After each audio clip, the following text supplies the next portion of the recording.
అనురాగం. మన ఇద్దరి మధ్య అనురాగానికి ఇంకా తావులేదన్న సంగతి మర్చిపోయావా? లేదా ఇందు? లేదా?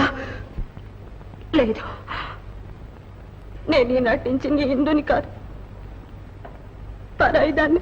కావు, కానివ్వను. నా నుంచి నిన్ను వేరు చేసి అన్యాక్రాంతం చేసే అధికారం ఎవరికి ఉంది? అవును, అన్ని అధికారాలు నీకే ఉన్నాయి. పండు వంటి బ్రతుకు పాడు చేసుకుని పరువు ప్రతిష్ట గంగలో కలిపి నమ్ముకున్న వాళ్ళందరినీ నట్టేట ముంచే అధికారం నీకుంది. కానీ పెంచి పెద్ద చేసి ఎన్నో కలలు కన్న తండ్రి ఆశలన్నీ నాశనం చేసే అధికారం నీకే ఉంది. ఆనంద్, అర్థం లేని ఆవేశంలో అన్ని అవకతవకలు చేశావు, అందరినీ ఏడిపించావు. ఎవరేమైనా పర్వాలేదు, కానీ ఒక్కసారి మావయ్యని గుర్తుకు తెచ్చుకో. దేవుడు లాంటి వాడే, ధర్మస్వరూపుడే, నీకోసం ఎంత త్యాగం చేశాడు. తల్లి లేని బిడ్డవని ఎంత అల్లాడిపోయాడు. ఆ ప్రేమకంతా ప్రతిఫలం ఇదేనా? ప్రపంచమంతా ఆయన కొడుకు గజ దొంగ హంతకుడు అంటూ ఉంటే కుమిలి కుళ్ళి చావడమేనా? ప్రపంచం అంతా అంటుంది, నువ్వు అంటున్నావు. సరే, దురదృష్టం ముందు పుట్టి తరువాత నేను పుట్టాను. కాకుంటే నువ్వు కూడా ఇంత తొందరపడి నన్ను దోషిగా నిర్ణయిస్తావా? అవును, నేను దురదృష్టవంతుణ్ణి కనుకనే దొంగలు కాని దొంగలై, తండ్రికి కాని కొడుకులై ఈ నిందలన్నీ మోస్తున్నాను. ఇందు, నువ్వు నమ్మినా నమ్మకపోయినా ఒక్కటి మాత్రం నిజం చెబుతున్నాను, నువ్వు నాదానివి. విధి అన్ని విషయాల్లో నాపై దెబ్బతీసింది, తల వంచాను. కానీ నీ ఒక్క విషయంలో మాత్రం విధిని ధిక్కరిస్తున్నాను, ప్రపంచాన్ని ఎదిరిస్తున్నాను, నా ప్రాణానికే తెగిస్తున్నాను. ఎవరైనా నేను దక్కించుకుంటాను. పిచ్చివాడా, నీకు అవకాశము లేదు, ఆమెకు అదృష్టము లేదు. ఆనంద్, ఎంతకాలం ఇలా పోలీసుల్ని తప్పించుకు తిరగలవు? ఆలోచించి నిర్ణయించుకో. ఈ ప్రపంచంలో నిన్ను కాపాడగలిగిన వాళ్ళు ఎవరైనా ఉన్నారంటే అది నేనే. వచ్చేయి, నాతో వచ్చేయి ఆనంద్. రాక్షసి, నువ్వా నన్ను బెదిరిస్తావు? ముందు నిన్ను నువ్వు కాపాడుకో, లేకుంటే చంపేస్తా. ఆనంద్, ఎవరు? ఎస్ఐనా? చూడండి, సింగును పట్టుకోవాలంటే వెంటనే రమాదేవి బంగ్లాకి రండి.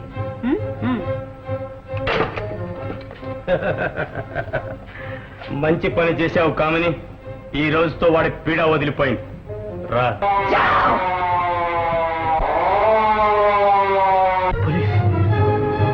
కామిని,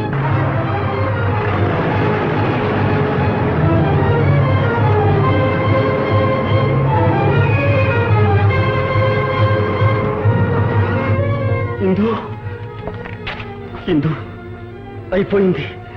తలవాకిట మృత్యువు తలుపు తట్టుతోంది. చెప్పు ఇందు, ఒక్కటే ఒక్క మాట చెప్పు, నువ్వు నన్ను ప్రేమిస్తున్నావా లేదా? చెప్పు ఇందు, ఆ ఒక్క మాట చెప్పు. ఆనందంతో మృత్యువును ఆహ్వానిస్తాను, హాయిగా చచ్చిపోతాను. చెప్పు ఇందు. ఇందు, ఇందు, ఇందు, ఇందు. అవును, నాకు తెలుసు, నువ్వు నన్ను ప్రేమిస్తున్నావు, నన్ను ప్రేమిస్తున్నావు. నువ్వు నాదానివి, నాదానివి.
వద్దు, వెళ్ళొద్దు.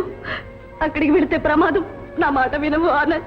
ఇందు, పర్వాలేదు, ఇప్పుడు నేనేమైనా పర్వాలేదు, కానీ నీవు మాత్రం ఇక్కడ నాశనం కావడం నేను సహించలేను. ఆనంద్, ఇందు, రా ఇందు. ఇందు.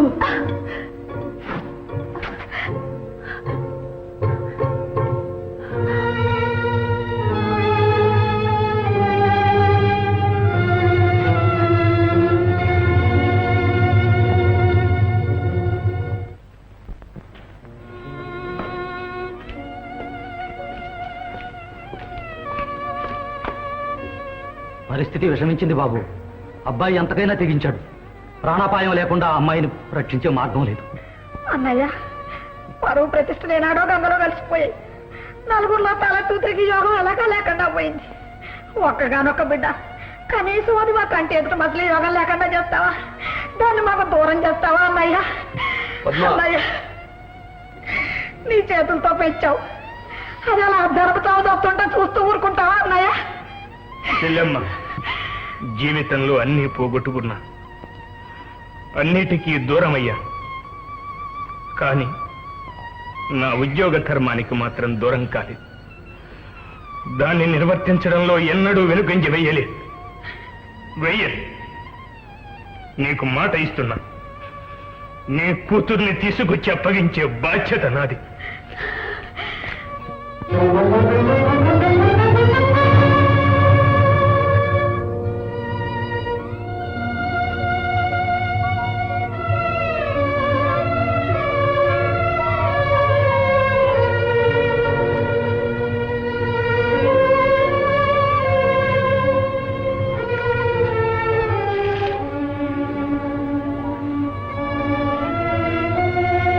ఈ చేతులతోనే లాలించాను,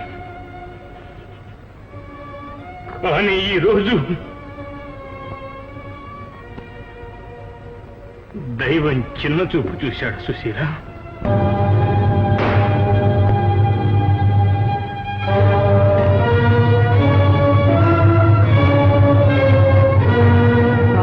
వెళ్ళకండి, ప్రాణానికి అపాయం.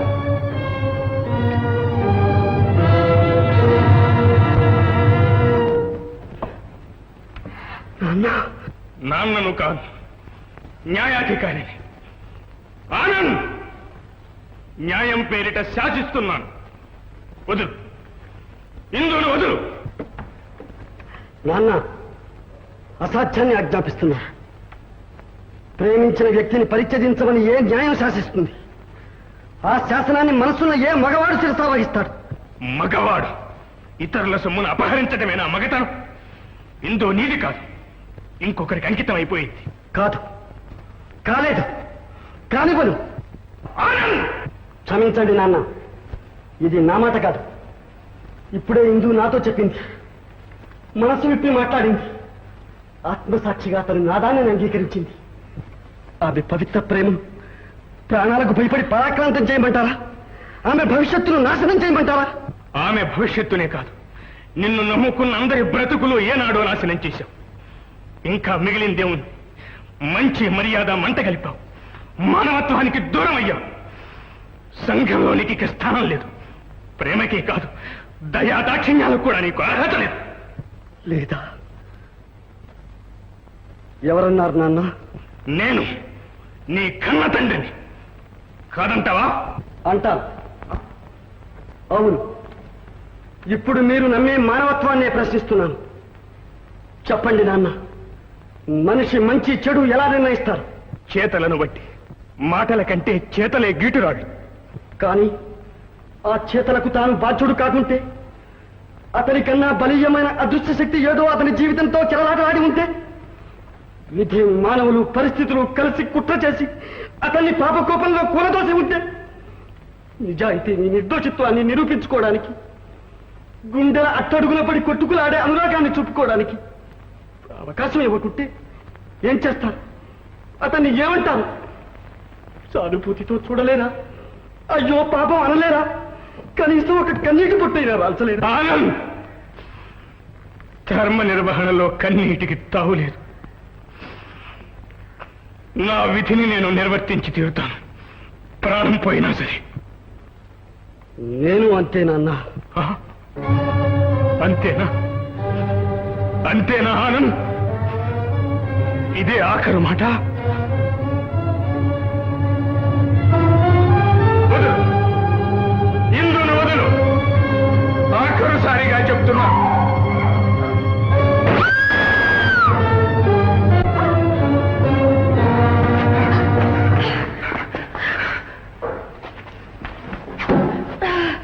ఎంత ఘోరం జరిగింది? జరిగింది. ఆఖరి ఘడియల్లో మీకు నిజం చెబుతున్నాను. జీవితమంతా చేసి పేర్చుకున్న పాపాలకు పరిహారమని కాదు. ఆనంద్ నిరపరాధి సార్. నేరాలు చేసింది మేము, నిందలు మోసింది అతను. తొలిసారిగా అతని జీవితాన్ని తప్పుదారికి తిప్పింది ఆ దుర్మార్గుడు గంగారాం. ఇక్కడ నుంచి తప్పించుకుపోవాలని ఎంత తప్పించినా వీల్లేకుండా అతన్ని భయపెట్టి గుప్పెట్లో పెట్టుకుని ఆడించింది నేను. పరిస్థితులకు తల వంచాడు, కానీ మేము చేసిన పాపాల్లో పంచుకోలేదు. దొంగల్లో ఉన్న దొరలాగా ఉన్నాడు. ఆనంద్ నిరపరాధి సార్. సమझे సార్. ఆనంద్ ఆనంద్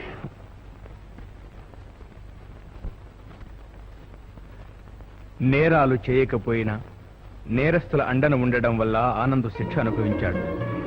విడుదలై వెలుగులోకి వచ్చాడు. తన వారందరినీ కలుసుకున్నాడు.